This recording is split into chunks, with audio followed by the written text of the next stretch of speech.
ಅಣ್ಣ ಎಲ್ಲ ಹೋಗ್ಬೇಡಿ ಅಣ್ಣ, ನಮ್ಮನ್ನ ಬಿಟ್ಟು ಎಲ್ಲ ಹೋಗ್ಬೇಡಿ. ಅವರ ಹಣದ ಆಸೆಗೆ ಏನೋ ತಪ್ಪು ಮಾಡ್ಬಿಟ್ಟಿದ್ದಾರೆ. ಈ ಸುಖ ಸಂಪತ್ತು ಯಾವುದು ನಮ್ಗೆ ಬೇಡ, ನಮ್ಗೆ ನೀವು ಬೇಕು. ದಯವಿಟ್ಟು ನಮ್ಮನ್ನ ಬಿಟ್ಟು ಹೋಗ್ಬೇಡಿ. ಕೊಟ್ಟ ಮಾತನ್ನ ತಗೊಂಡ ನಿರ್ಧಾರನ ಬದಲಾಯಿಸೋದು ನಮ್ಮ ಇತಿಹಾಸದಲ್ಲಿ ಇಲ್ಲಮ್ಮ. ನೀವು ತೀರ್ಮಾನ ತಗೊಂಡ್ರೆ ಅದು ಯಾರಿಂದಲೂ ಬದಲಾಯಿಸಕ್ಕಾಗಲ್ಲ ಅಂತ ಗೊತ್ತು. ಆದ್ರೂ ಒಂದು ಮಾತು, ಇಲ್ಲ ಅಂತ ಹೇಳ್ದೆ ನಡೆಸಿಕೊಳ್ಳೇಬೇಕು. ಕೊಡೋದಕ್ಕೆ ನಮ್ಮ ಹತ್ರ ಇನ್ನೇನು ಉಳಿದಿದೆ ಅಮ್ಮ? ಇದೆ, ನಿಮ್ ಕೈಯಲ್ಲಿರೋ ಈ ಕಂದ.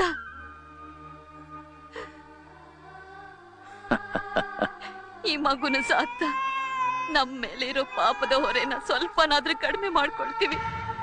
ದಯವಿಟ್ಟು.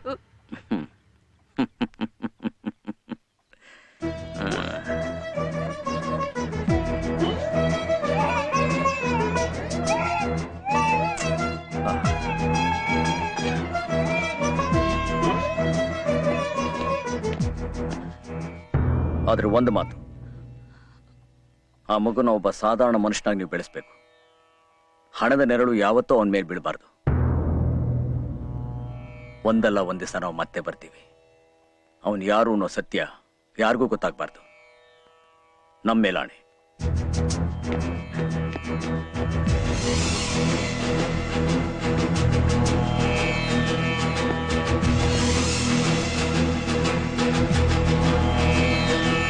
ಮೋಸ ಮಾಡೋರ್ಗಿಂತ ಮೋಸ ಹೋಗೋನ ಅಪರಾಧಿ ಅಂತ ನೀವು ಹೇಳ್ತಾ ಇದ್ರಿ. ನಾವು ಮೋಸ ಹೋಗ್ಬಿಟ್ವಿ.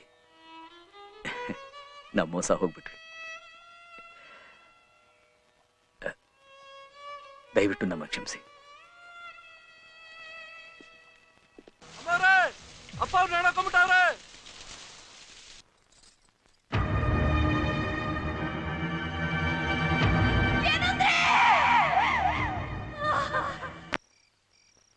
ಆ ಮಗು ಸತ್ತೋಯ್ತಂತ ನಮ್ಮ ಅಣ್ಣನಿಗೆ ಸುಳ್ಳು ಹೇಳಿ ಆ ಅರಮನೆ ಬಿಟ್ಟು ಇಲ್ಲಿಗೆ ಬಂದೆ. ಅವರಿಗೆ ಕೊಟ್ಟಿದ್ದ ಮಾತಿನ ಪ್ರಕಾರ ಆವತ್ತಿನಿಂದ ಇವತ್ತಿನವರೆಗೂ ಮುತ್ತು ಕೆಲಸದೋಳು ಮಗು ಅಂತಾನೆ ಸಾಕ್ದೆ. ಆ ಹುಚ್ಚ ಯಾರು ಯಾರು ಅಂತ ಜನ ಕೇಳ್ತಾ ಇದ್ರಲ್ಲ, ಆ ಪುಣ್ಯಾತ್ಮ ಕೊಟ್ಟಿದ್ದ ಭಿಕ್ಷೆ ಏನಪ್ಪ? ಈ ಬಂಗ್ಲೆ, ಆಸ್ತಿ ಪಾಸ್ತಿ ಎಲ್ಲ. ಆ ಪುಣ್ಯಾತ್ಮ ಹೀಗೆಲ್ಲಿದ್ದಾರಮ್ಮ?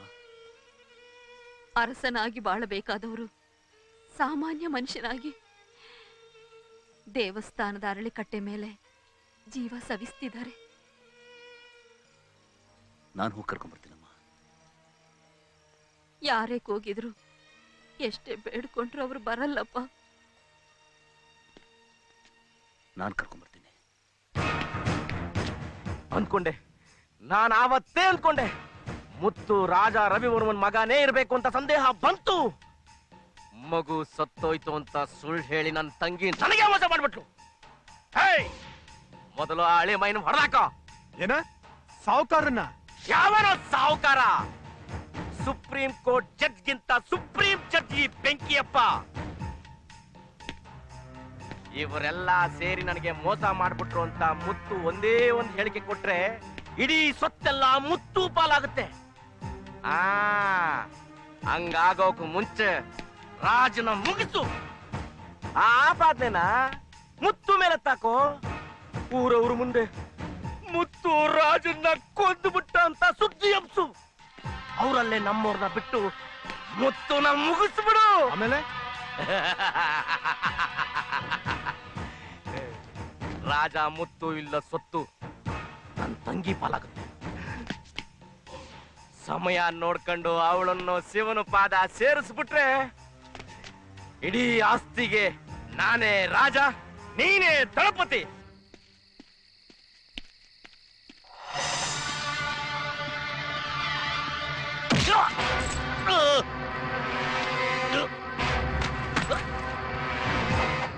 ಇವನ್ನ ತಗೊಂಡೋಗಿ ಊರಾಚೆರ ಒಳಗೆ ಬಿಸಾಕು. ಮೂಳೆ ಪೀಸು ಸಿಗಬಾರ್ದು. ನಿಂತ್ಕೋ. ಕತ್ತಲಿರೋ ಚೈನು, ಕಾಲಲ್ಲಿರೋ ಚಪ್ಪಲಿ ಬಿಚ್ಕೋ. ಸತ್ತವನು ಸಾವುಕಾರ ಅಂತ ಊರವ್ರಿಗೆ ಗೊತ್ತಾಗಬೇಕಲ್ಲ.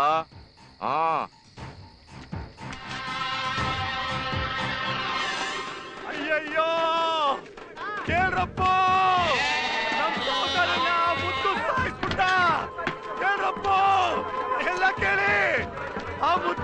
ಸಾವುಕಾರನ್ನ ಸಾಯಿಸ್ಬಿಟ್ಟ. ಮುತ್ತು ಸಾವುಕಾರನ್ನ ಸಾಯಿಸ್ಬಿಟ್ಟ.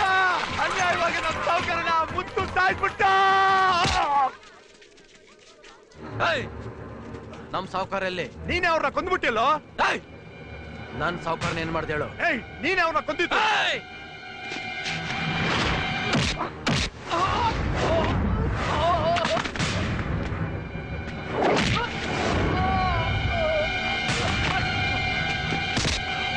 ನಮ್ ಸಾವುಕಾರ್ಗೆ ಏನ್ ಮಾಡ್ದೆ ಹೇಳು?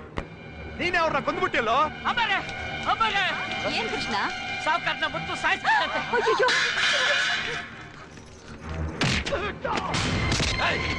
ಅವರೆಲ್ಲೇ ತಲೆ ಹೇಳು. ಅವ್ರೇನ್ ಮಾಡ್ದೆ ಹೇಳು?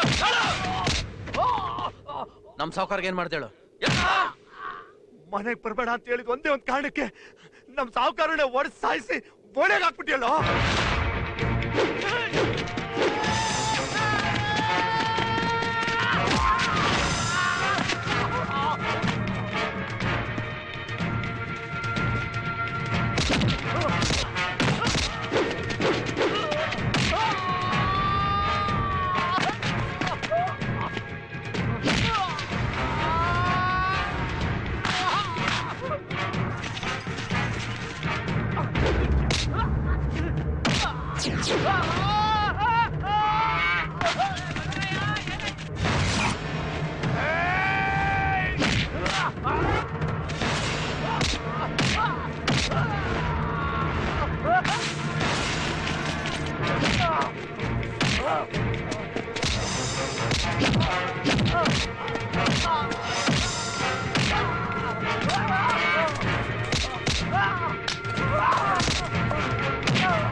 ನನ್ನೆಲ್ಲ ಮಾಡಬೇಡ ಮುತ್ತು.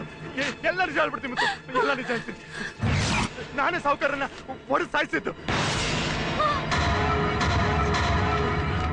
ಇದನ್ನೆಲ್ಲ ಆ ಬೆಂಕಿಯಪ್ಪನೇ ಮಾಡಿಸಿದ್ದು. ಅಯ್ಯೋ ಪಾಪಿ, ಬೇಡ ಮುತ್ತು. ನನ್ ಮಗನ ಸಾಯಿಸ್ಬಿಟ್ಟಿಯಲ್ಲೋ. ಯಾಕೋ ಎದ್ರಕೊಂಡ್ ಸಾಯ್ತೀಯಾ? ಆಹಾ ಮುತ್ತು, ನೀನು ಸಾವುಕಾರನ ಸಾಯಿಸ್ಬಿಟ್ಟು ಅವನಿಗೆ ರಕ್ತ ಬರಂಗ್ ಹೊಡೆದ್ರೆ ಎನ್ನಪ್ಪ ಅವನು ಇನ್ನೊಬ್ಬರ ಹೆಸರು ಹೇಳಿದ್ರೆ ಏನ್ ತರ ಮಾಡ್ತಾನೆ ಪಾಪ. ಇದು ನಿಜ ಕಣ್ರಪ್ಪ, ಇದು ನಿಜ. ಏನ ಅವನ್ ನೋಡ್ತಾ ಇದ್ದೀರಾ? ಹೊರಗೆ ಸಾಯಿಸ್ರ ಅವನ್ನ.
ಅಂದ್ರೆ ನೀವು ನನ್ನ ಮಗಳನ್ನ ಮದುವೆ ಆಗಲ್ಲ ಅಂತೇಳಿ ಆ ಆತರದಲ್ಲಿ ನಾನು ನಿಮಗೆ ದ್ರೋಹ ಮಾಡ್ಬಿಟ್ಟೆ. ನನ್ ಕ್ಷಮಿಸ್ಬಿಡಿ. ನೀವು ಮಾತ್ರ ಅಲ್ಲ, ನಾವೆಲ್ಲರೂ ಸೇರಿ ಮುತ್ತುಗ್ ದ್ರೋಹ ಮಾಡಿದ್ದೀವಿ. ಅವನೇ ನಮ್ಮನ್ನೆಲ್ಲ ಕ್ಷಮಿಸ್ಬೇಕು. ಸಾವ್ಕಾರ್ರೆ, ನಿಮ್ಗೇನಾಗಿಲ್ವಲ್ಲ? ಚೆನ್ನಾಗಿದ್ದೀರಾ? ಮುತ್ತು, ನಾನೇನು ಮಾಡಬಾರ್ದು ಅವಮಾನ ಎಲ್ಲ ಮಾಡಿಬಿಟ್ಟೆ. ದಯವಿಟ್ಟು ನನಗೆ ಕ್ಷಮಿಸ್ಬಿಡು. ಏನ್ ಸಾವ್ಕಾರ್ರೆ, ದೊಡ್ಡ ದೊಡ್ಡ ಮಾತುಗಳನ್ನ ಹೇಳ್ತಿದ್ದೀರಾ?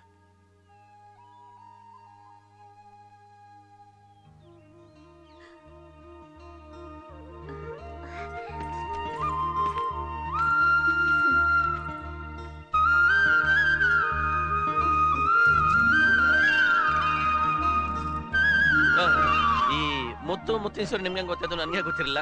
ನಾನೇ ಹೇಳ್ಬೇಕು ಅಂತಿದ್ದೆ, ಅಷ್ಟರಲ್ಲಿ ಅಮ್ಮ ಬನ್ನಿ. ಅಮ್ಮ ಆಶೀರ್ವಾದ ಮಾಡಿಮ್ಮ. ಮುತ್ತು, ನೀನು ಆಶೀರ್ವಾದ ತಗೋಬೇಕಾಗಿರೋದು ನಮ್ಮ ಹತ್ರ ಅಲ್ಲ. ಏನ್ ಸಾವ್ಕಾರ್ರೆ, ಈ ಅನಾಥನ ನೀವು ಆಶೀರ್ವಾದ ಮಾಡದೆ ಬೇರೆ ಯಾರು ಮಾಡ್ತಾರೆ? ನಿಮ್ಮ ತಂದೆ ಮಾಡ್ತಾರೆ. ತಂದೆನಾ? ನನ್ನ ತಂದೆನಾ? ಹೌದು ಮುತ್ತು, ನಿಮ್ಮ ತಂದೆನೇ ನಾನು ಕಾಪಾಡಿದ್ದು.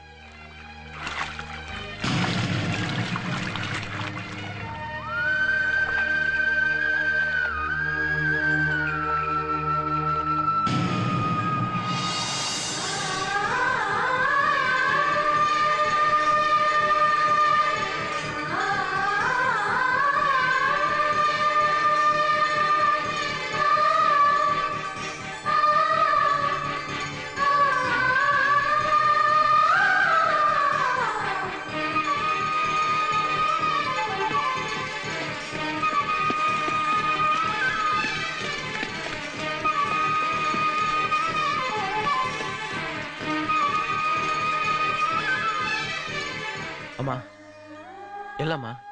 ಅಪ್ಪ ಕಾಣಿಸ್ತಾನೆ ಇಲ್ವಲ್ಲಮ್ಮ? ಕಣ್ಣೆದುರಿಗೆ ಇದ್ರು ನಾನ್ ಮಾತ್ರ ಅವ್ರನ್ನ ಅಪ್ಪ ಅಂತ ಕರೆಯಕ್ಕೆ ಆಗಿಲ್ವಲ್ಲಮ್ಮ? ನೀನೇನು ಯೋಚನೆ ಮಾಡಬೇಡ ಮುತ್ತು. ಅವ್ರು ಎಲ್ಲೇ ಇದ್ರು ಹೇಗೆ ಇದ್ರು ನಿನ್ ಮೇಲೆ ಅವರ ಆಶೀರ್ವಾದ ಯಾವಾಗ್ಲೂ ಇದ್ದೇ ಇರುತ್ತೆ.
ಹೇಗಿದ್ದೀನಮ್ಮ?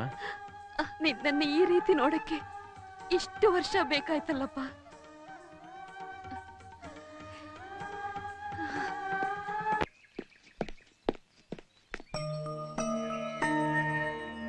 ಸಾವ್ಕಾರ್ರೆ, ಇಲ್ಲ, ಇವತ್ತಿಂದ ನಮ್ಗೆಲ್ಲರಿಗೂ ನೀವೇ ಸಾವ್ಕಾರರು. ಅನ್ನ ಕೂಡ ಯಜಮಾನ್ರು. ಇಲ್ಲ, ಈ ಮುತ್ತು ಯಾವತ್ತಿದ್ರು ನಿಮ್ಗಳು ಸೇವೆ ಮಾಡೋ ಸೇವಕ.